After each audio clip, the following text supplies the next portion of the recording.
अव्यक्त लोक तथा अव्यक्त स्थिति का अनुभव। अव्यक्त लोक से आकर शिव बाबा द्वारा रहस्योद्घाटन और शिव बाबा द्वारा शिक्षा। बहुत से वत्स चाहते थे कि कोई ऐसी युक्ति हो जिस द्वारा वे अव्यक्त धाम का तथा अव्यक्त स्थिति का अनुभव करें तथा ब्रह्मा बाबा से अव्यक्त मिलन मनाए। कुछ एक के मन में यह भी प्रश्न था कि क्या अव्यक्त लोक है। शिव बाबा की अव्यक्त वाणी द्वारा दोनों प्रश्नों का समाधान मिल गया। तर ब्रह्मा बाबांनी शरीर सोडलं होतं, त्यांचा पार्ट इथला खूप सुंदर रीतीने त्यांनी संपूर्ण केला। ते स्वतः संपन्न बनले, संपूर्ण बनले आणि त्यांचा जो पार्ट पुढचा, त्या पुढच्या पार्टसाठी बाबांनी त्यांना सूक्ष्म वतनमध्ये बोलवून घेतलं। तो वो अव्यक्त लोक है, म्हणजे हे आपण जिथं राहतोय ते व्यक्त लोक, म्हणजे दिसतोय आपण एकमेकांना बघू शकतोय, अनुभव करतोय, बोलतोय एकमेकांशी। तर या व्यक्त लोकामध्ये आपण राहतोय आणि ब्रह्मा बाबा इथला पार्ट संपूर्ण त्या अव्यक्त लोक मध्ये गेले, जी फरिश्त्यांची दुनिया है। तो वहां पर चले गए। तो फिर जो बच्चे हैं बाबा के, उनके मन में ये था कि बाबा अगर यहां से वहां गया है तो हम भी वहां पर जाकर उनको मिले।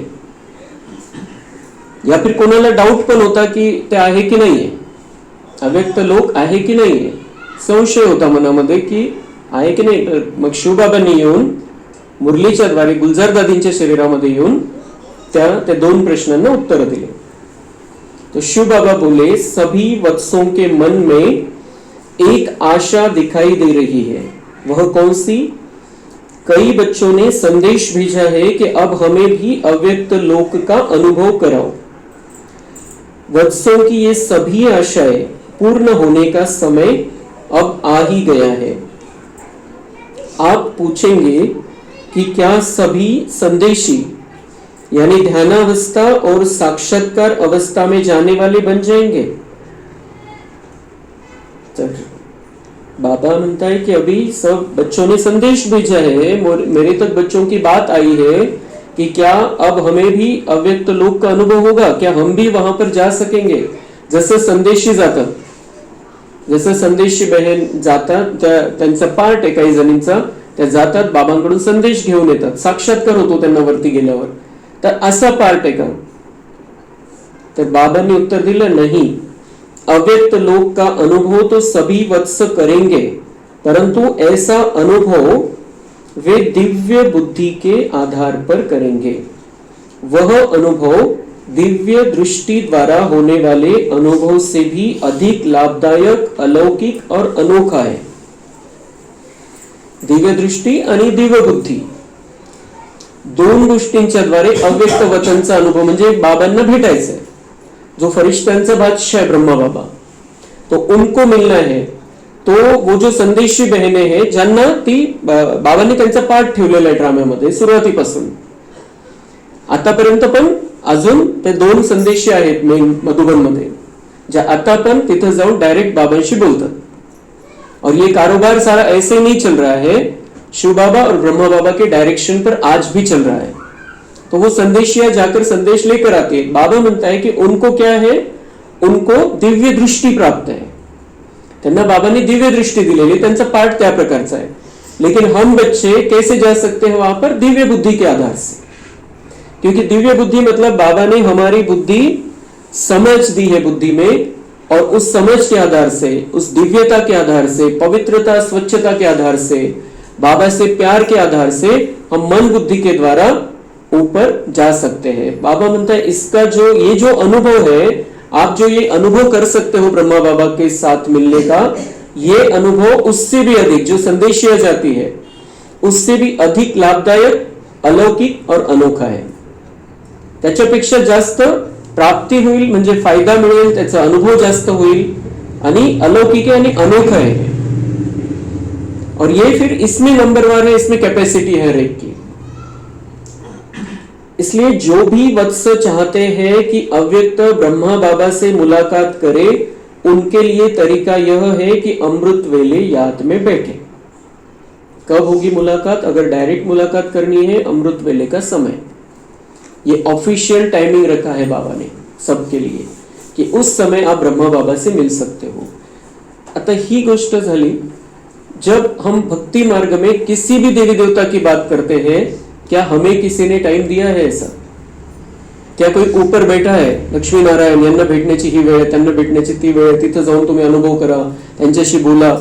जिनको जिनको हम पूछते आए, जिनको जिनको हमने अपना इष्ट माना, क्या वो उनका कोई किसी ने स्थान बताया कि ये यहां पर है और यहां पर आप मिल सकते हो? और ये ब्रह्मा बाबा के जाते ही, शरीर छोड़ते ही शिव बाबा ने ये रहस्य बताया कि ब्रह्मा बाबा अभी ऊपर से कार्य करेंगे। अभी ये मधुबन का ही कमरा है ऐसा समझो, और वहां से ब्रह्मा बाबा कार्य करेंगे। तर मग त्यांना आपणही भेटू शकतो जाऊन, वो अनुभव हम कर सकते हैं, वो अनुभव बाबा हमें दिला सकता है। सिर्फ इसमें बात होती है निश्चय की और सच्चे प्यार की। तो हम, वो जो ब्रह्मा बाबा है, अभी वो हड्डी मांस का शरीर नहीं है, फरिश्ता रूप में है, लाइट का शरीर है। हम भी उसी अवस्था में अगर बैठे, उसी स्थिति में रहे, तो हम उनसे मिलन मना सकते हैं, मिल सकते हैं। वो दोनों साथ में है, ब्रह्मा बाबा शिव बाबा। तो बाप दादा से हम मिल सकते हैं वतन में जाकर, सूक्ष्म वतन में। तो लेकिन बाबा कह रहे हैं कि कब मिल सकते हो? बहुत अच्छी रीति से अगर मिलन बनाना है तो अमृत वेले, याद में बैठ जाओ, बस मैं और बाबा। अमृत वेले का जो समय है 4 से 4:45, वो समय बाबा ने ऑफिशियल समय रखा है। उस समय वातावरण की भी मदद मिलती है, वातावरण में शांतता होती है। जो विकारी मनुष्य वो सो जाते हैं तब तक, किती लेट झोपत असतील तर त्यावेळेला तर झोपलेले असतात विकारी मनुष्य जास्त करून। आता एकदम अतिची वेळ आलेली, आता त्याच्यामुळे आपल्याला कधी कधी असे ऐकायला येतं की पहाटे चोरी झाली, पहाटे हे झालं। तो वो अभी अति तमो प्रधानता का समय है, इसलिए। लेकिन वो ज्यादातर जो गलत काम करने वाले हैं, वो अमृत वेला के समय में सोए हुए रहते हैं। और भक्तों का भी समय 4:45 के बाद चालू होता है। इसलिए बाबा ने अपने बच्चों के लिए, बाप दादा दोनों ने स्पेशल टाइम रखा है 4 से 4:45। तो अव्यक्त स्थिति में स्थित होकर रोरियान आध्यात्मिक वार्तालाप करे। अनुभव होगा कि बातचीत कर रहे हैं, और संदेशियों यानी दिव्य दृष्टि वालों को जो अनुभव होता है, वैसे ही आपको भी बहुत से गुह्य और गोपनीय रहस्य बुद्धि योग से अनुभव होंगे। बाबा म्हणता है कि तुम्ही प्लेन बुद्धीने बसा, अव्यक्त स्थितीमध्ये बसा। अव्यक्त स्थिती म्हणजे बिल्कुल आत्मिक स्थिती, शरीर भान नाही। मी आत्मा या कर्मेंद्रियांचा राजा, या शरीरापेक्षा अलग, मी या शरीराला चालवणारी चैतन्य शक्ती, आणि माझी लाइट या संपूर्ण शरीरामध्ये पसरलेली है। मी अव्यक्त फरिश्ता है। इस स्थिति में बैठ जाना है या ऊपर उड़कर जाना है, कैसे भी। तो इस स्थिति में बाबा म्हणता है कि तुम्हाला असा अनुभव होईल की तुम्ही खरंच ब्रह्मा बाबांशी बोलताय। और हम अकेले ब्रह्मा बाबा से तो बात नहीं करते हैं, दोनों भी साथ में रहते हैं कभी भी। तो बाप दादा से बात करने का हमें अनुभव होगा। आणि बाबा म्हणता है की तुम्हाला बऱ्याचशा टचिंग त्यावेळेला होऊ शकतात।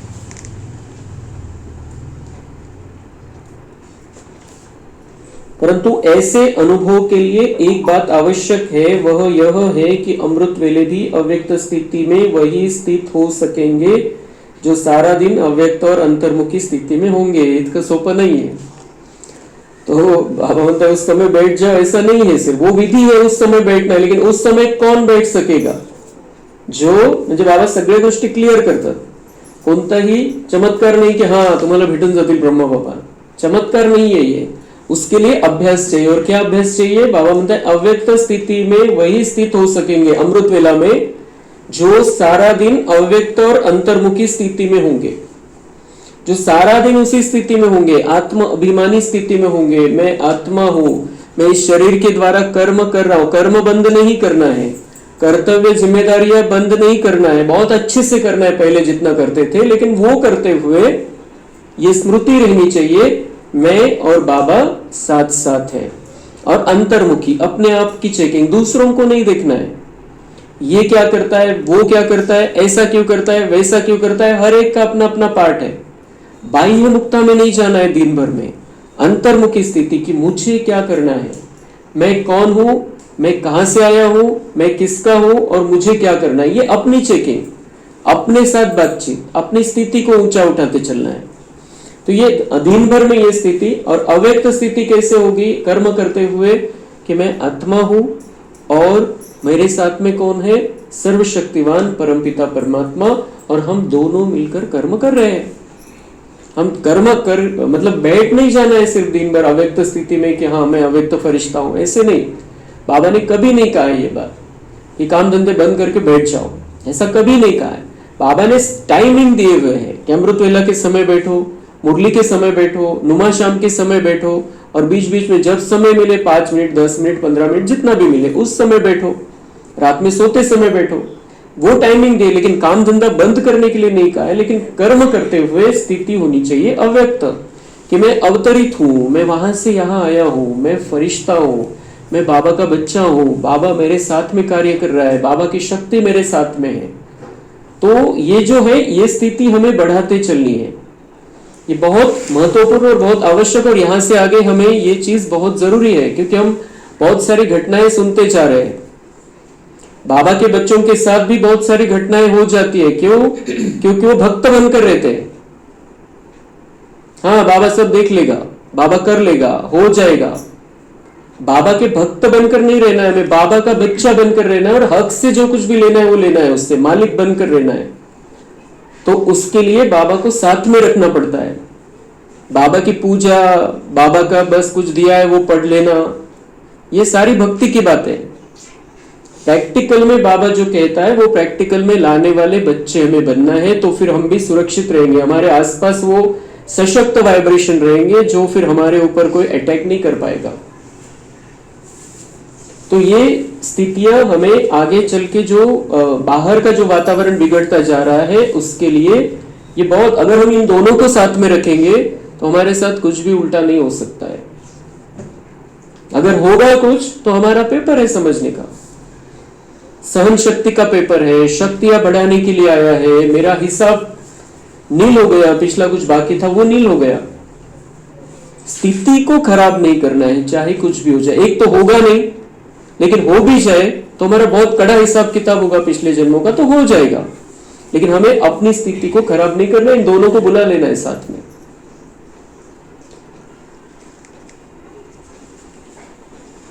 तो अब अव्यक्त लोक को व्यक्त में ले आओ।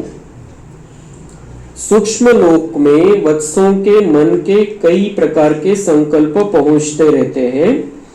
कई सोचते हैं कि शिव बाबा बहुत कठोर रहा, परंतु नहीं, जो होता है उसमें रहस्य और कल्याण है, इसलिए जो आवाज होती है उसे सुनकर हर्षाता रहता हूं। तो कई प्रकार के संकल्प वत्सों के मन में कि बाबा कितना कठोर है, ब्रह्मा बाबा को लेकर गया, हमारे से छीन लिया उसने, बाबा कठोर है। तो बाबा म्हणता है जो होता है उसमें रहस्य और कल्याण है, इसलिए जो आवाज करते हैं बच्चे, ऐसा कैसा कर दिया बाबा ने, ऐसा कैसा? तो बाबा म्हणता है वो से सुनकर मैं हर्षाता रहता हूं, मुझे हंसी आती है बच्चों पर।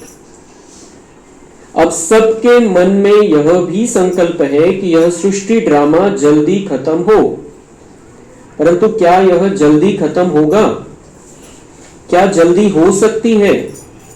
भावी तो बनी हुई है, वह तो बनती ही रहेगी, परंतु बनती हुई भावी में इतना तो अवश्य ही सभी को स्पष्ट मालूम होना चाहिए कि जबकि कल्प पहले की तरह जल्दी का संकल्प आता है, तो संकल्प के साथ साथ अवश्य ही भी पहले भी तीव्र पुरुषार्थ किया होगा। तो बाबा म्हणते बच्चे क्या कहते हैं, जल्दी हो जाएगी, अभी खत्म होना ही है सृष्टी ड्रामा, ही दुनिया कशाला ठेवायची, लवकर सतयुग यायला पाहिजे आपलं, तो जल्दी खत्म हो जाए। तो बाबा म्हणता है बच्चे अगर कह रहे जल्दी खत्म हो जाए, तो इसका मतलब उनके मन में कल्प पहले भी संकल्प आया होगा जल्दी खत्म हो जाए, और जल्दी जल्दी उन्होंने भी पुरुषार्थ किया होगा। फिर जल्दी खत्म हो जाए बच्चों को लगता है, तो याचा अर्थ हा आहे की तुम्हाला असा संकल्प येतो म्हणजे तुम्ही फास्ट पुरुषार्थ केलेला आहे। तो बाबा कह रहे करो फास्ट पुरुषार्थ, जल्दी खत्म हो जाएगा, हमारे लिए तो रुका है सब। तो तभी तो ये संकल्प आता है कि अब जल्दी ये सब यह समय पूरा हो और सभी अव्यक्त लोक के वासी हो जाए। अव्यक्त बनना तो है ही, परंतु क्या आप वत्सों में अभी इतनी शक्ति है कि अव्यक्त लोक को खींचकर व्यक्त लोक में ला सके? ती स्थिती इथं बनवू शकता का? बाबा म्हणताय अव्यक्त तो सबको अभी यहां से हम शरीर छोड़ेंगे, फरिश्ता रूप में पहले ऊपर जाएंगे, फिर परमधाम में जाएंगे, परमधाम की गेट खुलेंगे तब तो। लेकिन बाबा म्हणता है कि वो तो होना ही है, लेकिन उसके पहले आप इतनी शक्ति जमा करो कि अव्यक्त लोक यहां पर आ जाए। जैसे हमें ये अनुभव हो जाए कि बाप दादा हमारे साथ में है, हमारे घर में है, ऐसा अनुभव हो जाए। अब ये तपस्या भवन है, हम ये अनुभव करते रहे कि बाबा यहाँ पर है, तो वो वाइब्रेशन यहाँ पर रहेंगे, बाबा खींच कर चला आएगा यहाँ पर। बाबा को आना ही पड़ेगा। अगर हमारे संकल्प ऐसे है कि ये हमारे लिए अव्यक्त लोक है, तो बाबा को आना ही पड़ेगा, बाबा को यहाँ पर उपस्थित रहना ही पड़ेगा। तो बाबा म्हणता इतनी शक्ति जमा करो कि अव्यक्त लोक को यहां पर लेकर आओ नीचे। सूक्ष्म लोक है उसका अनुभव करो। कई वत्सों के लोक संग्रहार्थ कुछ प्रश्न भी सूक्ष्म लोक में पहुंचते हैं। कुछ एक वत्सों का यह भी प्रश्न है कि सूक्ष्म लोक है या नहीं। अब यह भी बहुत मजेदार है। बाबा ने कहना शुरू कर दिया था सूक्ष्म लोक है ही नहीं। बच्चों से बाबा कहने लगे थे कुछ समय बाद, पहले बता दिया रहस्य कि सूक्ष्म लोक में अभी ये ब्रह्मा बाबा का संपूर्ण शरीर विराजमान है, वो फरिश्तों की दुनिया है। लेकिन कुछ समय हो गया, ज्ञान चलते चलते बाबा ने कहना शुरू कर दिया की सूक्ष्म लोक आहे, ती फरिश्त्यांची दुनिया नाहीच आहे. त्याचं कारण बाबा सांगताय क्यों बोला था. कई बच्चे इस उलझन में है कि साकार बाबा द्वारा तो यह कहा था कि सूक्ष्म लोक नहीं है, तो फिर साकार बाबा अब कहाँ गए. तेव्हा तो सांगितलं होतं की फरिश्त्यांची दुनिया नाही, आता म्हणताय ब्रह्मा बाबा उस फरिश्तों की दुनिया में, तो कहाँ गए फिर वो तो आपने बोला था नहीं है.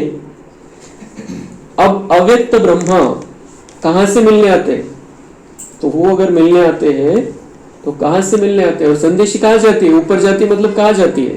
तुम्ही सांगितलं होतं नहीं है फरिश्त्यांची दुनिया. कहां का दृश्य देखती है, क्यों भोग लगाते हो, इसका भी ज्ञान समझो. तो बाबा त्याचं स्पष्टीकरण करता है. साकार ब्रह्मा द्वारा क्यों कहा गया था, इसका कारण है. इसका कारण है क्यों कहा गया था. ब्रह्मा के द्वारा मैंने क्यों कहा था कि सूक्ष्म वतन है ही नहीं. तो जो झूठ किसी के कल्याण के लिए बोला जाता है वो झूठ नहीं होता है. ये कधी आपण लक्षात ठेवायचं है. इस ज्ञान मार्ग में बाबा हमें सिखाता है कुछ बातें युक्ति से चलना है हमें. जो जिस झूठ के कारण किसी का अकल्याण नहीं होता है तो वो झूठ बोलना है. किसी का कल्याण होता है झूठ के कारण, वो झूठ हम बोल सकते हैं. तो भगवान ने भी झूठ बोला है ये, क्योंकि इसमें बच्चों का कल्याण था. क्या आप लोगों ने देखा होगा कि कई छोटे छोटे बच्चे जब किसी चीज के पीछे लग जाते हैं और वह चीज भले ही अच्छी भी होती है, परंतु यदि वे हद से ज्यादा उस चीज के पीछे पड़ जाते हैं तो क्या किया जाता है. एखादी गोष्ट खूप चांगली आहे पण ते कंटिन्यू तीच वस्तू पाहिजे त्या मुलाला, छोट्या बाळाला तीच वस्तू पाहिजे, तर मग काय करतात, मग त्याची मम्मी काय करते. क्या किया जाता है, वह चीज उनके आंखों से छिपाकर यही कहा जाता है कि है ही नहीं. लपून ठेवतात त्याला आणि काय म्हणतात, है ही नहीं, वो चीज है ही नहीं. कहा गई मालूम नहीं, है ही नहीं वो. तो क्यों करते हैं ऐसा. ऐसा इसलिए कहा जाता है कि उनकी जो बहुत ज्यादा लगन लग गई है, उनको जो बहुत ज्यादा लगन लग गई है, वो उसको छुड़ाने के लिए हे त्याच्यामध्येच अटकलेले, दुसरं काही करतच नाही, दुसरं काही बघतच नाही, तीच वस्तू पाहिजे. तो इसलिए उनको ऐसे कहा जाता है कि वो है ही नहीं चीज. तर तसं बाबा म्हणताय काय झालं होतं त्यावेळेला. उन दिनों कई बहन भाइयों की यह तीव्र इच्छा बनी रहती थी कि वे भी ध्यानावस्था में साक्षात्कार करें. यह उत्कट इच्छा उनके आध्यात्मिक पुरुषार्थ में बाधा सी बन गई थी. बाबा उन्हें निरीक्षुक बनाने के लिए यह युक्ति रचते थे. वे कहते थे कि सूक्ष्म लोक काय आहे. तो काय व्हायला लागलं होतं की आध्यात्मिक पुरुषार्थ करायचा आहे. बाबा जे सांगतायत ज्ञानाला प्रॅक्टिकल मध्ये आणायचं आहे, मुरलीचा अभ्यास करायचा आहे, योग करायचा आहे. तर त्याच्यापेक्षा त्यांना मजा वाटायला लागली होती की आपण सूक्ष्मवतनमध्ये जायचं, साक्षात्कार करायचे. सत्युगाचा साक्षात्कार होत होता, कोणाला कशाचा व्हायचा. आणि मग सगळ्यांना हीच आशा होती की बस मला साक्षात्कारामध्ये राहायचंय. आणि ते संदेशींना साक्षात्कार व्हायचे. वेगवेगळे त्याच्या दादी वगैरे होत्या, मोठे होते, त्यांना साक्षात्कार व्हायला लागले होते. मग अनेकांना असं वाटायला लागलं की आपल्याला पण तेच करायचंय, बस आपल्याला त्याच आनंदामध्ये राहायचंय. आणि बाबा कशासाठी आलेला आहे? आपल्याला देवता बनवण्यासाठी. देवता कसं बनणार आहे आपण? संस्कार परिवर्तन करून. साक्षात्काराने नहीं होणार देवता, इसलिए संस्कार परिवर्तन करने के लिए पुरुषार्थ है, ज्ञान योग धारणा सेवा सब कुछ करना पड़ता है. लेकिन बच्चों की लगन उसमें ही लग गई थी कि मुझे सूक्ष्मवतन में जाना है, फरिश्तों की दुनिया में जाना है, साक्षात्कार करना है. तो बाबांनी सांगायला सुरुवात केली, वो है नहीं. कहा है वो? है ही नहीं सूक्ष्मवतन. तो इस झूठ में सबका कल्याण था, इसलिए भगवान ने ये झूठ बोला था. ये युक्ति थी बाबा की. झूठ मतलब युक्ति थी. तो उनको उनकी इच्छा को खत्म करने के लिए बाबा ने ये बात बताई. परंतु दूसरी ओर ही गोष्ट ज्या वेळेला बाबा सांगत होते की सूक्ष्मवतन है नहीं, फरिश्तों की दुनिया है नहीं, लेकिन दूसरी ओर तो चालू ही था, वो वहां का प्रोग्राम तो चालू ही था. दूसरी ओर कुछ एक निरीक्षुक ब्रह्मा कुमारी बहनें ध्यानावस्था में साक्षात्कार करती थी, भोग भी लगाती थी और संदेश भी ले आती थी. तब बाबा की उसमें स्वीकृति और सम्मति भी रहती थी. एकीकडे हे चालायचंच. बाबा ने बता दिया कि सूक्ष्मवतन है नहीं, कहाँ है वो? है ही नहीं. और एक तरफ तो वो बाबा से संदेश भी लेकर आती थी, संदेश या ऊपर जाकर, तो वो था, लेकिन बाबा नहीं बोलते थे बच्चों को, क्योंकि उसमें ज्यादा पड़े नहीं. तो अतः स्पष्ट है कि वस्तुतः वे सूक्ष्म लोक का अस्तित्व मानते तो थे, परंतु परिस्थिति देखकर छिपाते भी थे. वह कुछ ठीक हो जाए, इसी रीति कई वत्स इन्हीं बातों में बहुत कुछ चटक गए थे. अतः उनकी बुद्धि को इस बात से हटाने के लिए यह कहा जाता था कि सूक्ष्मवतन है ही नहीं. परंतु बच्चों से यदि कोई चीज छिपाई जाती है तो वह चीज खत्म तो नहीं हो जाती. आपण बच्चांपासून एखादी वस्तू लपून ठेवलेली ती संपते थोडीच, लपून ठेवलेली आहे ती. तो ऐसे ही बाबा ने छुपा कर रखा सूक्ष्मवतन फरिश्तों की दुनिया को. लेकिन एक तरफ प्रोग्राम भी चल रहे थे वहां के जो चल रहे थे, सूक्ष्मवतन से कारोबार चल ही रहा था. ऐसा तो उस चीज से छुड़ाने के लिए ही कहा जाता है जिस चीज को बच्चे बहुत चटके होते हैं. कई वत्स इस युक्ति को समझ न सके. भला सोचो कि अगर कहने का यह भाव होता कि सूक्ष्म लोक वास्तव में है ही नहीं, तो भोग क्यों लगाते? बाबा ने तो बंद करून टाकलं. तो भोग तो लावू देत होते बाबा. भोग तो कहाँ लगाते हैं? सूक्ष्मवतन में जाकर लगाते हैं. बाबा को खिलाते, स्वीकार कराते हैं. तो बाबा अगर यही सच होता तो भोग लगाना भी बंद कर दे. नहीं, सूक्ष्मवतन नहीं से कशाला भोग लावता है? लेकिन वो भोग लगाना तो चालू था. संदेश भी लेकर आती थी. तब क्या वे भोग लगाने की रस्म को कायम रखते? और जब कोई भी ऐसा कार्य होता था तो साकार ब्रह्मा स्वयं भी ऊपर से सूक्ष्मवतन से पूछवाते क्यों ते? काही जरी असेल, काही प्रश्न आला ब्रह्मा बाबांना, तर ब्रह्मा बाबा वरती विचारून यायलाच लावायचे. ब्रह्मा बाबा, और ये भी एक बात इसमें है, ये ड्रामा ऐसा बना हुआ है ब्रह्मा बाबा में, ये ब्रह्मा बाबा को शिव बाबा ने ये दिव्य दृष्टि नहीं दी थी, जो संदेशी बहनों को दी थी, जो गुलजार दादी को दी थी, जो वहां पर दूसरे संतरी दादी थे उनको दी थी. वो ब्रह्मा बाबा को दिव्य दृष्टि नहीं थी. दिव्य बुद्धि वाला बनाया था बाबा ने ब्रह्मा बाबा को, जैसे हमको बना रहा है. लेकिन ब्रह्मा बाबा को दिव्य दृष्टि नहीं दी थी. इसलिए वो अगर उन्हें कुछ पूछना होता ऊपर से बाबा से, तो वो संदेशियों को ऊपर भेजते थे कि पूछ के आओ बाबा को, इसमें क्या करना है. और जब बाबा एक तरफ ये कहते थे कि सूक्ष्मवतन है ही नहीं, और एक तरफ ये भी चालू था. तो ऐसी बात नहीं है कि सूक्ष्मवतन है ही नहीं, बल्कि सूक्ष्मवतन का वासी बनना है. तो बाबा बताए सूक्ष्मवतन है और वहां का वासी, मतलब वाया सूक्ष्मवतन हमें परमधाम में जाना है. आणि बाबांनी हे पण सांगितलेलं, जसं ब्रह्मबाबांचं शरीर, फरिश्ता शरीर तिथं तयार होतच तिथं, तसं आपलं प्रत्येकाचं पण संपूर्ण फरिश्ता शरीर तिथे विराजमान आहे. त्याच्यासारखं आपल्याला त्या लेवलचं बनायचं और उस फरिश्ता शरीर में, उस स्थिति में जाकर पहुंचना है हमें.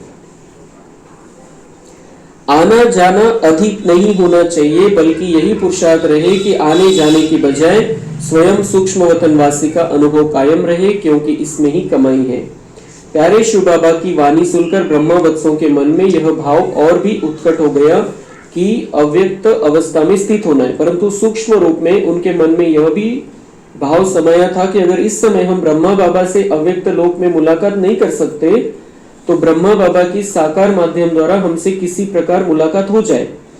ऐसा तो प्यार के सागर शिव बाबा और ब्रह्मा बाबा ने भी संकल्प किया ही होगा। अतः ब्रह्मा बाबा ने ब्रह्मा कुमारी गुलजार के माध्यम से वत्सों से मुलाकात की और संबोधन भी किया। प्रस्तुत होने वाली वाणी में पहले ब्रह्मा बाबा के महावाक्य है और बाद में उनके प्रस्थान करने के बाद ब्रह्मा कुमारी गुलजार से ध्यानावस्था में उनकी जो बातचीत हुई थी वह लिपिबद्ध है। तो ब्रह्मा बाबा ने शरीर छोड़ा 18 जनवरी को, फिर उस शरीर का अंतिम संस्कार किया गया 21 जनवरी को। उसकी कहानी बहुत सुंदर कहानी हमने सुनी, भाव विभोर कर देने वाली कहानी। उसके बाद में 21 जनवरी को भोग लगाया गया बाबा को और गुलजार दादी के शरीर में अचानक शिव बाबा प्रवेश हुए। किसी को पता नहीं था क्या होने वाला है और बाबा ने वो 21 जनवरी की वाणी चलाई थी। उसके बाद सिर्फ शिव बाबा आए उस समय गुलजार दादी के शरीर में, शिव बाबा परमात्मा। और उसके बाद में फिर संकल्प चल रहे थे बच्चों के कि हम वहां पर जाकर, आज वो स्थिति हमारी नहीं कि सामने हमने जाकर बैठकर बात करें ब्रह्मा बाबा से, हम फरिश्ते बन नहीं गए, तो उनको यहाँ पर आना चाहिए। ये संकल्प बच्चों के चल रहे थे और शिव बाबा और ब्रह्मा बाबा ने भी सोचा कि एक बार मिलकर आना चाहिए स्पेशली। तो शिव बाबा ने ब्रह्मा बाबा को 23 जनवरी को गुलजार दादी के तन में भेजा और ब्रह्मा बाबा सब बच्चों से मिले। उस शरीर में वो आत्मा शरीर में आई गुलजार दादी के और बातचीत की बच्चों से। तो ये बातचीत है अव्यक्त ब्रह्मा बाबा की साकार माध्यम द्वारा वत्सों से मुलाकात और उनके प्रति महावाक्य। स्नेह मूर्त अव्यक्त ब्रह्मा बाबा अव्यक्त लोक से ब्रह्मा कुमारी गुलजार बहन के साकार माध्यम द्वारा वत्सों से मुलाकात करने के लिए पधारे। प्यारे बाबा ने मुलाकात भी की और साथ साथ ज्ञान रत्न भी दिए। तो ये जो हम ये सुनते थे दुनिया में कि अचांगत्ती देवी येते और उनका रूप कैसे रहता है, क्या चलता है। और यहाँ पर जब बाबा आते हैं, जब शिव बाबा आते हैं, ब्रह्मा बाबा आते हैं, वो ज्ञान देते हैं सिर्फ, और कितना शांति से कितना प्यार से भरपूर कर देते हैं बच्चों को। और वो जो देखते हैं हम, वो क्या है, तो ये डायरेक्ट है, ये भगवान का कार्य है। भगवान स्वयं आता है और वो स्वयं आकर बच्चों से बातचीत करता है, बच्चों को भरपूर करता है, तैयार करता है, गाइड करता है और सारी रहस्य समझा देता है। तो ब्रह्मा बाबा बात कर रहे हैं बच्चों से। आज मैं जैसे हमसे ब्रह्मा बाबा बातचीत कर रहे हैं, हमारे सामने ब्रह्मा बाबा है, ऐसा सोचते हुए बहुत ध्यान से ब्रह्मा बाबा की वाणी को सुनना है। ब्रह्मा बाबा हमारे अलौकिक पिता है, इस ज्ञान मार्ग में हमारे बड़े भाई है, बाबा का सबसे होशियार विद्यार्थी है। इस दुनिया में जो नंबर 1 की आत्मा है वो ब्रह्मा बाबा है। श्री कृष्ण बनकर आने वाले हैं 2036-37 में और नारायण बनकर गद्दी पर बैठने वाले हैं वो ब्रह्मा बाबा। सबसे पहले जब आए नीचे बच्चों से मिलने तो क्या बातचीत की और अभी जैसे हमारे सामने आए हैं ऐसा हम अनुभव करते हुए सुनेंगे। आज मैं आप सभी बच्चों से अव्यक्त रूप से मिलने आया हूं। मेरे जो बच्चे अव्यक्त रूप में स्थित होंगे वही इसको समझ सकेंगे। बाबा कैसे आया है? अव्यक्त रूप से। सामने तो नहीं है ब्रह्मा बाबा, लेकिन दादी के तन में आया है तो अव्यक्त रूप में है। और जो बच्चे आत्मिक स्थिति में हैं वही इसका अनुभव कर पाएंगे। आप सभी वत्स अव्यक्त रूप में स्थित हो। किसको देख रहे हो? व्यक्त रूप में देख रहे हो या अव्यक्त रूप में? व्यक्त रूप में कौन था? दादी गुलजार सामने। व्यक्त जो दिखाई दे रही थी वो दादी गुलजार, और जो अव्यक्त स्थिति में है वो समझ रहे थे कि ब्रह्मा बाबा आया है दादी में। आप अव्यक्त हो या व्यक्त? अगर आप व्यक्त रूप में देखोगे तो आप ब्रह्मा बाबा को नहीं देख सकेंगे। आज अव्यक्त वतन से मुलाकात करने आया हूं। अव्यक्त वतन में आवाज नहीं, परंतु यहाँ आवाज में आया हूं। आप सभी बच्चों के अंदर कौन सा संकल्प चल रहा है? अभी यह अव्यक्त मुलाकात है। कल्प पहले की तरह बच्चों से रूहान यानी आत्मिक चर्चा चल रही है।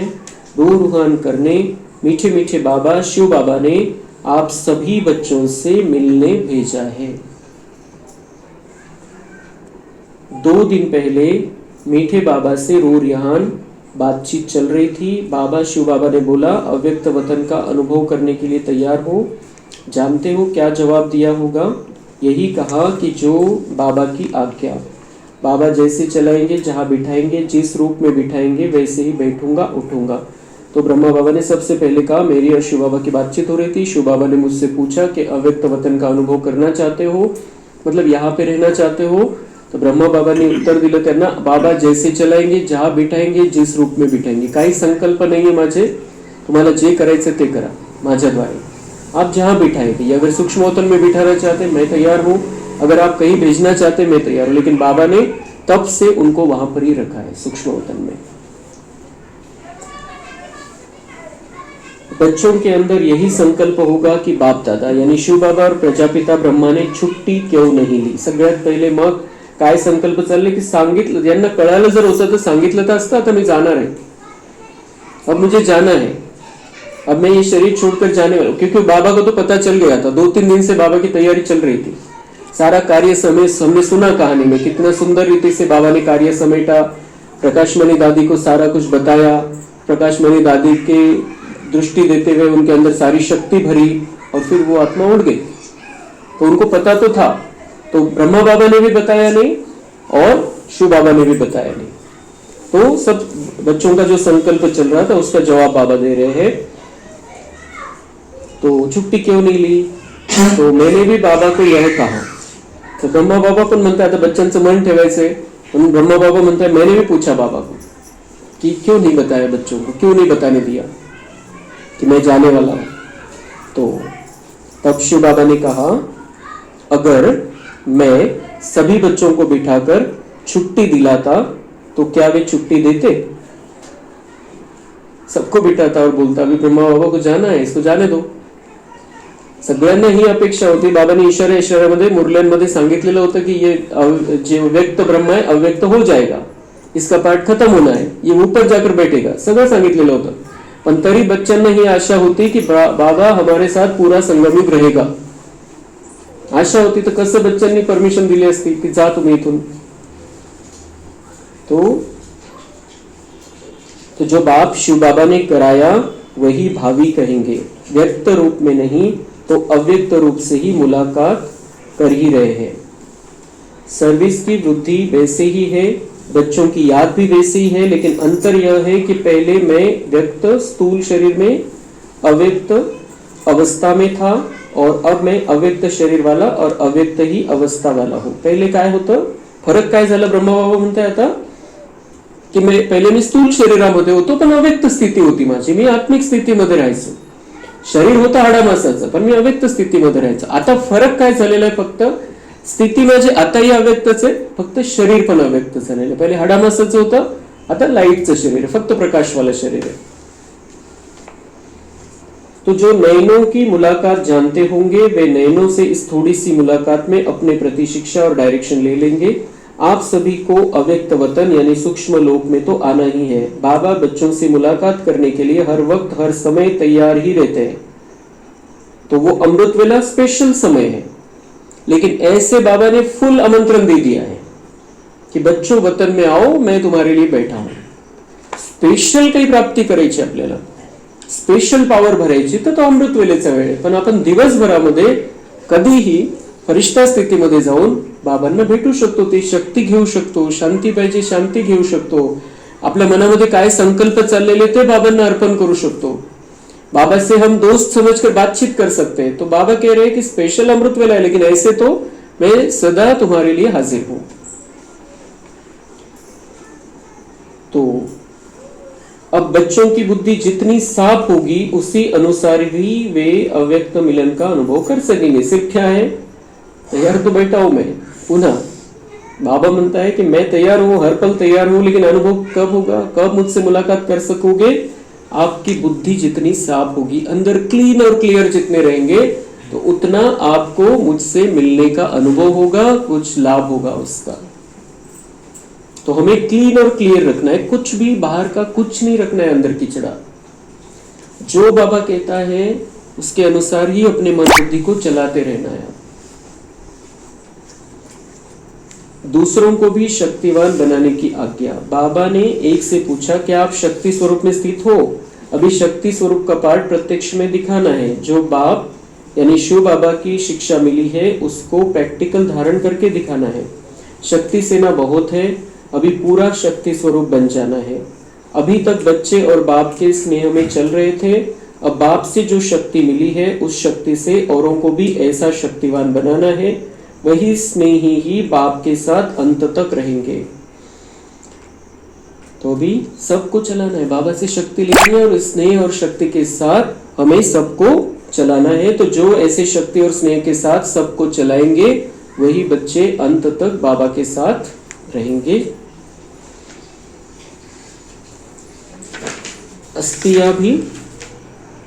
अस्थियों में भी स्थिति देखो।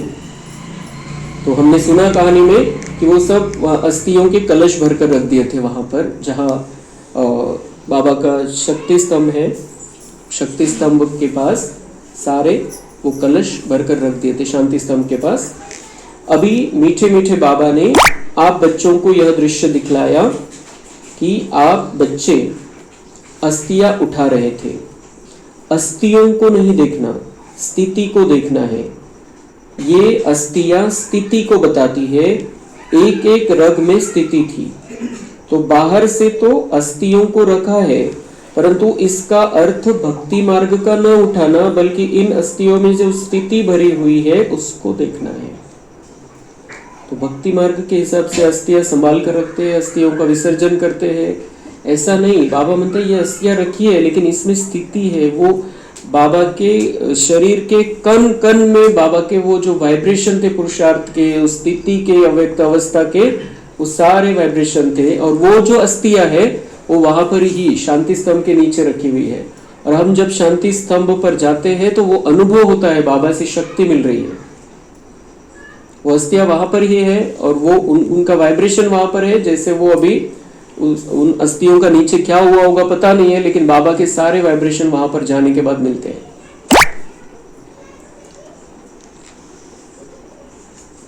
तो अस्थियों में स्थिति भरी हुई है, उसको देखना है। साधारण मनुष्य को ये बातें इतनी समझ में नहीं आएगी।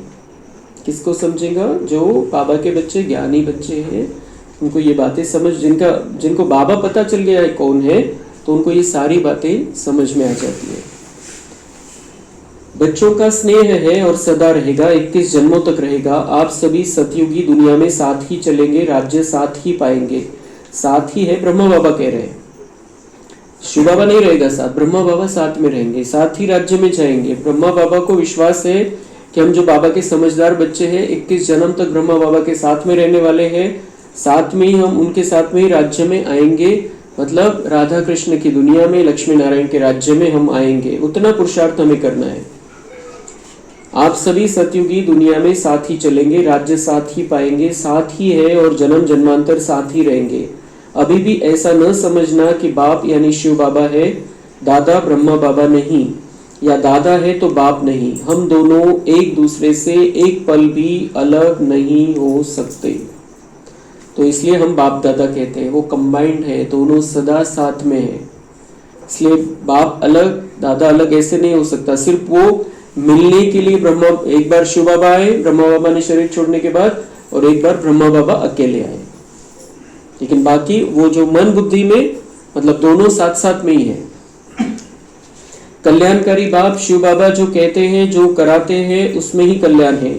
इस एक एक महावाक्य में, एक एक नजर में बहुत कल्याण है। लेकिन सूक्ष्म को परखने वाले कोई कोई अनन्य और महारथी बच्चे, ब्रह्मा बाबा कह रहे हैं, शिव बाबा जो कहते हैं कराते हैं, उसमें कल्याण है। उसमें हमें एक भी संकल्प नहीं चलाना है कि बाबा ने ये क्या किया, बाबा ने ऐसा क्यों किया, बाबा ने ये क्यों नहीं किया। ये कुछ नहीं, बाबा जो कराते, जो हो रहा है उसमें ही कल्याण है। अब आप भी शीघ्र कर्मातीत स्थिति में स्थित रहने का पुरुषार्थ करो। जैसे यहाँ हर समय बाप दादा के साथ व्यतीत करते थे, वैसे ही हर कर्म में हर समय अपने को साथ ही रखा करो। बच्चे यही शिक्षा याद रखना, यह कभी नहीं भूलना। तो जैसे मधुबन में जाने के बाद सब बाप दादा के साथ में रहते हैं, ऐसे ही हमें हर पल अपने आप को बाप दादा से बिछुड़ाना नहीं है, अलग नहीं करना है, साथ में ही रखना है। मन बुद्धि से बाप दादा के साथ में ही रहना है। वो साथ में रहने को तैयार है, हम क्यों छोड़े। संबंध, स्नेह, स्मृति स्वरूप साथ साथ सरलता स्वरूप समर्पण और एक दूसरे के सहयोगी बन सफलता को पाते रहना। सफलता आप सभी बच्चों के मस्तक के बीच चमक रही है। सूक्ष्म वतन में बैठे भी हर बच्चे की दिनचर्या और हर बच्चे का पाठ सामने रहता है। जब व्यक्त था उसकी तुलना में अभी तो मैं सभी की अवस्था को स्पष्ट रूप से दिखता हूँ, इसलिए सभी की रिजल्ट देखते रहते हैं। जो बात कही उसके ऊपर सभी बच्चों को ध्यान देना है। यह तो आप बच्चे जानते हैं कि इस सृष्टि ड्रामा का जो भी पार्ट है उसमें कोई न कोई गुप्त रहस्य छिपा हुआ है। क्या रहस्य भरा हुआ है वह समय प्रति समय आपको सुनाते जाएंगे। अब तो आपका वही यादगार जो आकाश में है, दुनिया वाले इन आंखों से देखेंगे कि यह धरती के सितारे किसकी श्रीमत से चल रहे हैं। अब तक जो बच्चों को शिक्षा दी उस शिक्षा का पालन करना यही बाप के साथ स्नेह का सूचक है। अब तक बच्चों को जो शिक्षा दी, शिव बाबा के मत पर चलकर शिव बाबा ने मेरे द्वारा जो शिक्षा दी, बाबा म्हणता है कि उसी शिक्षा का पालन करना यही बाप के साथ स्नेह का सूचक आहे। जर तुमचं बाबावरती प्रेम आहे तर ते कशावरून दिसून येईल?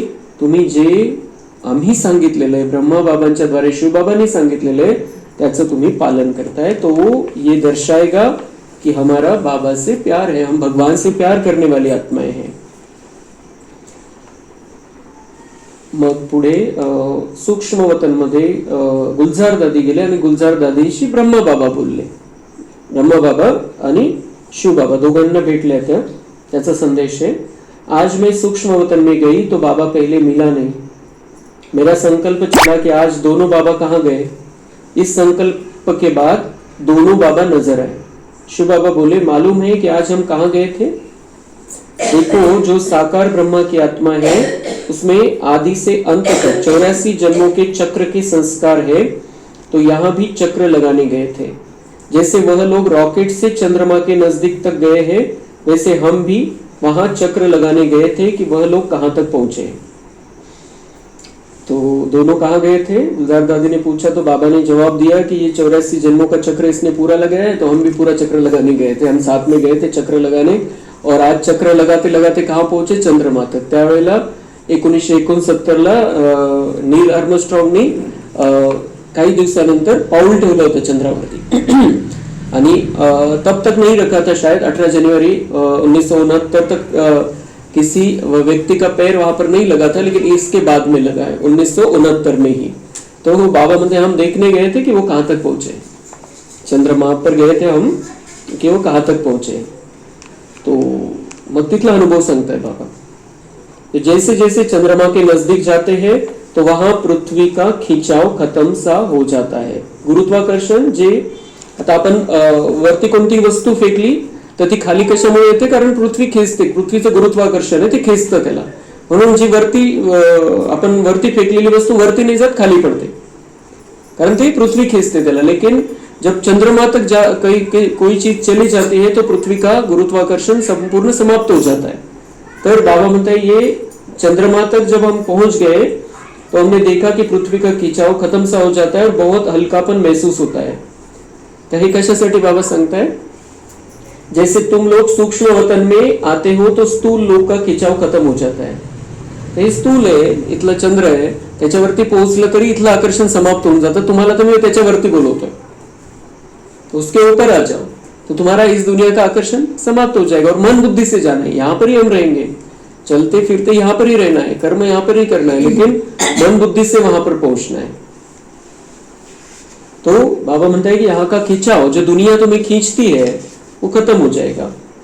वैसे यहाँ चंद्रमा में भी धरती का आकर्षण नहीं रहता है। तुम्हारा जाना होता है ध्यान द्वारा और लोगों का जाना होता है साइंस द्वारा। तो बाबा म्हणता है तुम कैसे पहुंचते हो? वो चंद्रमा तक पहुंचने के लिए कितनी मेहनत करनी पड़ती है, रॉकेट बनाओ, ये करो वो करो, और तुम कैसे पहुंचते हो? तुम्हारा जाना मन बुद्धि से होता है। तुम तो चंद्रमा के बहुत पार मेरे तक आ जाते हो, परम धाम तक पहुंच जाते हो। मन बुद्धि से पहुंचना है, कोई तैयारी नहीं करनी है, कुछ नहीं करना है, कुछ खर्चा नहीं करना है। तो बाबा ने यह अंतर सुनाया कि वो लोग जब रॉकेट में चलते हैं तो उनके लौटने का कनेक्शन नीचे वालों से होता है, परंतु यहाँ जो जब चाहे जैसे चाहे अपने हाथ में। बाबा म्हणता है वो तो कंट्रोल नीचे वाले करते हैं, उनको ऊपर जाते हैं लेकिन कंट्रोलिंग नीचे रहता है। लेकिन जब तुम मेरे पास आ जाते हो तब तुम्हारा कंट्रोल किसी के हाथ में नहीं, कि तुम ठहराओ तुम्हें कब तक वहां ठहरना है, मन बुद्धि से ही जाना होता है, कब तक ठहरना है, कब आना है।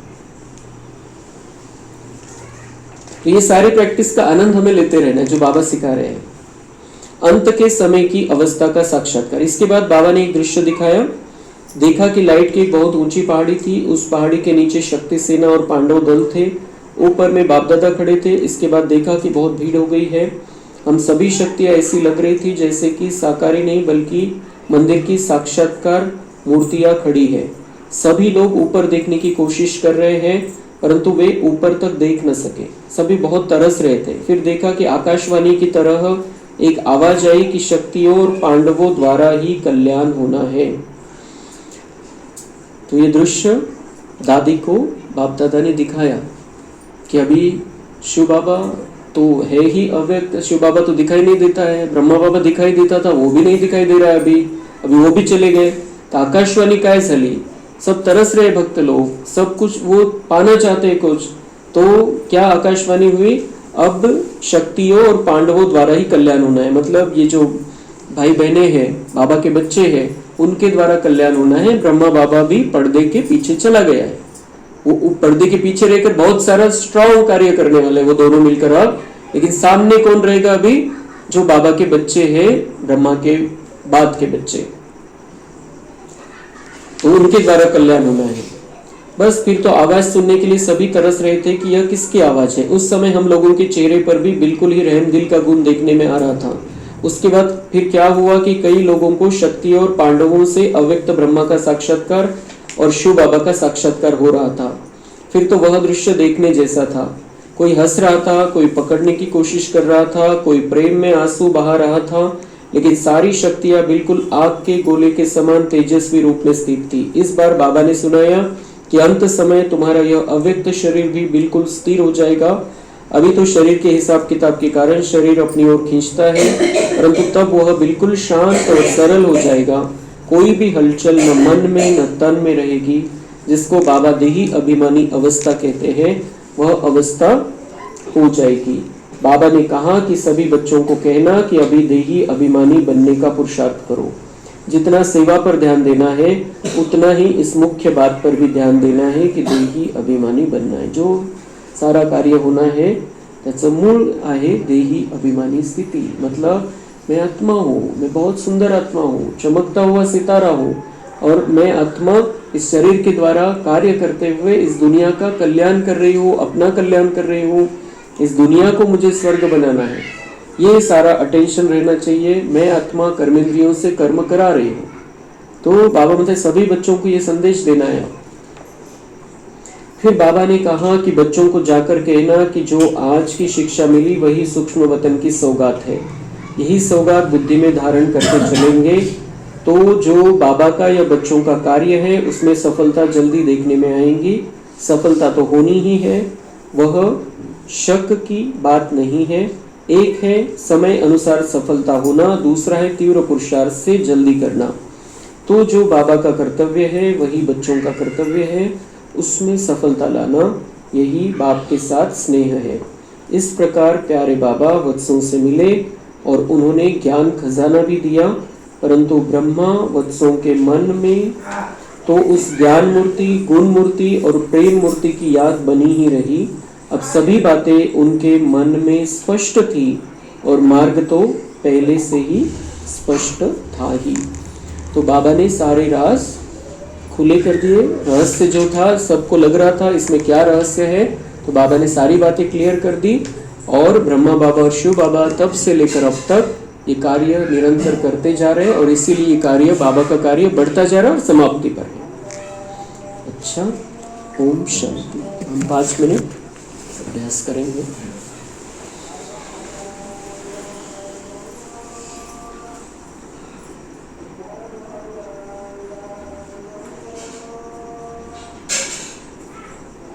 देखना है अपने आप को, मैं बहुत सुंदर चमकता हुआ सितारा हूँ।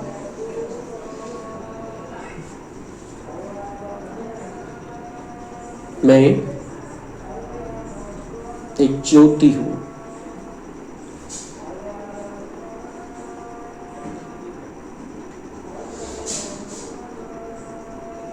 स्पष्ट देखना है अपने आप को। मस्तक के मध्य में, दोनों आंखों के बीच में मैं अपने सीट पर विराजमान हूं। मैं सुंदर चमकती हुई चांदनी हूं।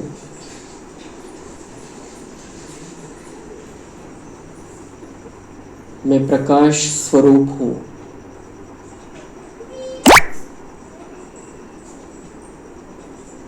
मुझ आत्मा से बहुत सुंदर चमकता हुआ प्रकाश निकल रहा है।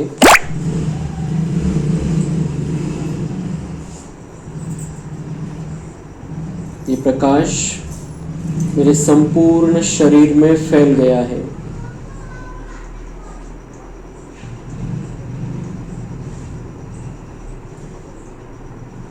मेरे सिर से लेकर पांव तक लाइट भर गई है, प्रकाश ही प्रकाश है।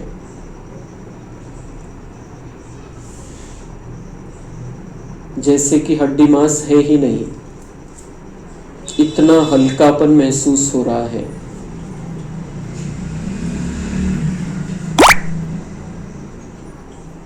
मैं लाइट ही लाइट हूं।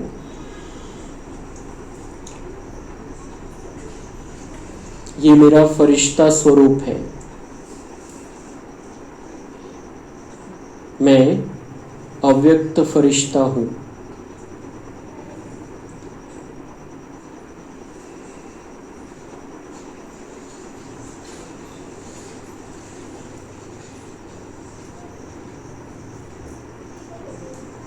अनुभव करना है, ये तपस्या भवन अब अव्यक्त वतन बन गया है।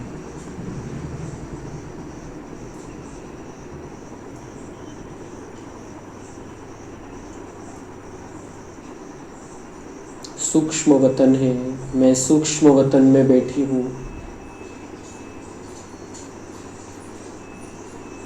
मेरे सामने फरिश्तों के बादशाह ब्रह्मा बाबा विराजमान हैं और उनकी भ्रुकुटी में सर्वात्माओं के परमपिता परमात्मा शिव बाबा विराजमान हैं।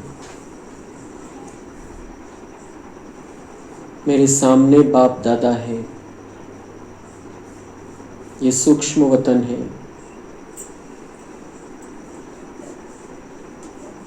मैं अव्यक्त लोक में बैठा हूँ।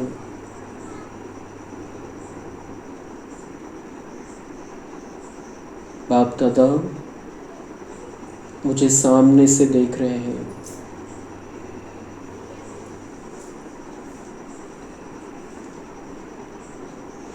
इस सूक्ष्म वतन में सभी बैठे हुए फरिश्ते हैं।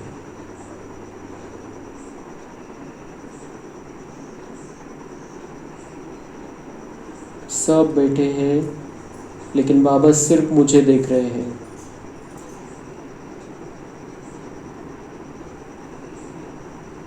बाबा की नजर मुझ पर है।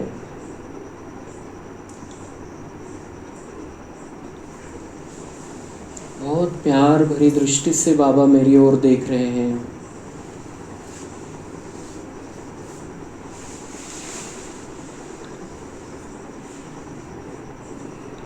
संपूर्ण कल्प में इतना सुंदर, इतना रूहानी चेहरा, इतना शक्ति संपन्न चेहरा किसी का भी नहीं है।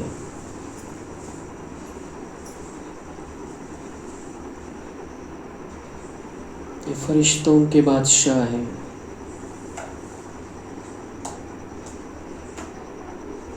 मुझे दृष्टि दे रहे हैं।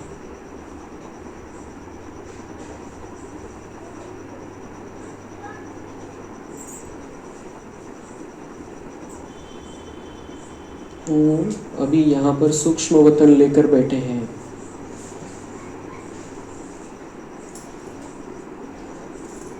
यहाँ से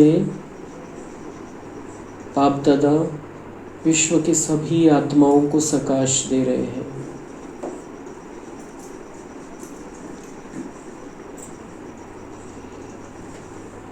ये बाप दादा की ऑफिस है।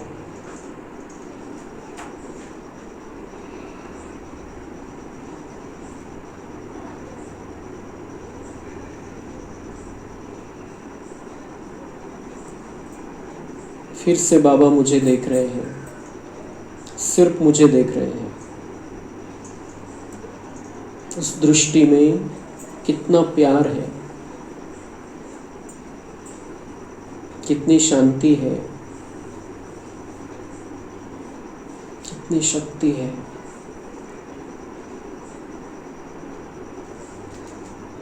बाप और दादा दोनों मिलकर मुझ में शांति भर रहे हैं। उनका फोकस मेरे पर है, मुझ तक ये किरणें आ रही हैं।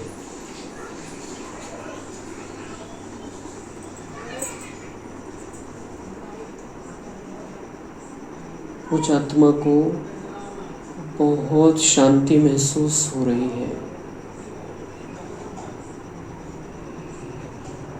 जो बहुत हल्कापन महसूस हो रहा है, जैसे बाबा ने मेरा सारा बोझ ले लिया है।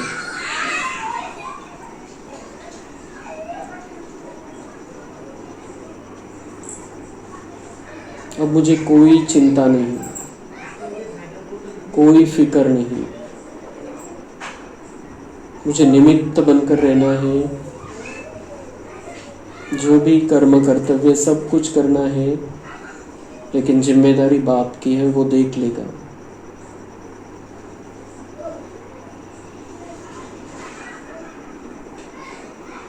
अब बाबा मेरे सामने आ गए हैं, मेरे सामने आकर खड़े हो गए हैं।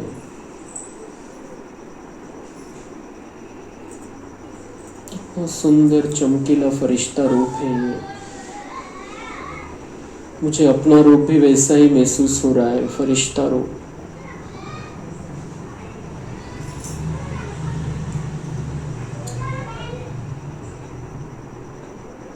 बाबा मुझे सामने से बहुत शक्तिशाली दृष्टि दे रहे हैं। तो मेरे सिर पर बाबा ने वरदानी हाथ रख दिया है।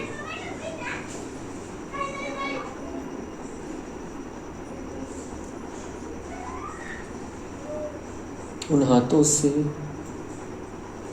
मुझे ऐसा महसूस हो रहा है कि मैं सुरक्षित हाथों में हूँ।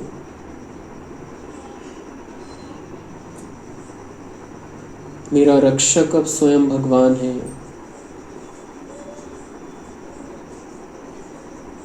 अब मुझे इसी छत्र छाया में रहकर दुनिया का कल्याण करना है। विश्व कल्याण की जिम्मेदारी अपने हाथ में लेनी है।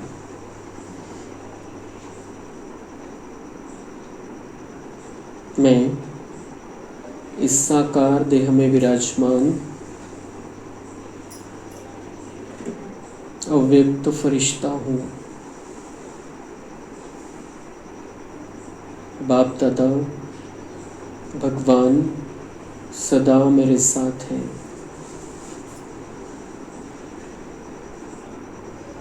इसी नशे में, इसी स्मृति में अब मुझे हर पल रहना है।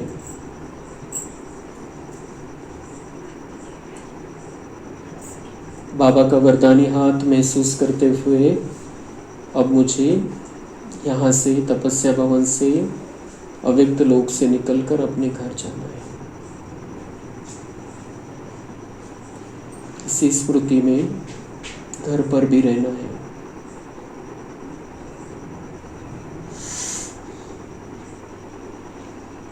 अच्छा,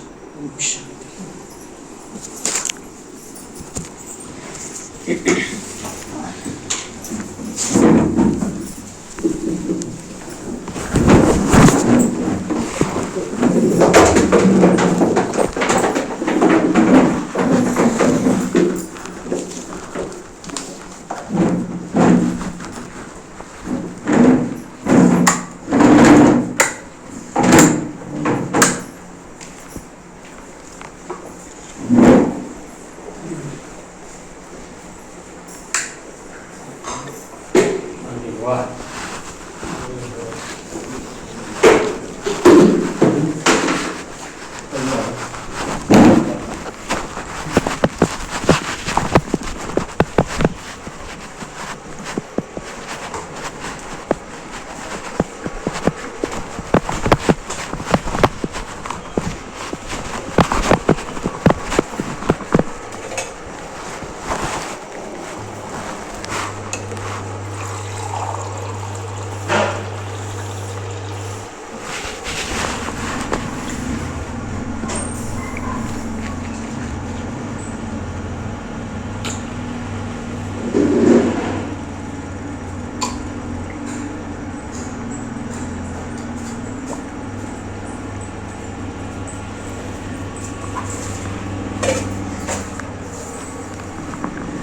All right.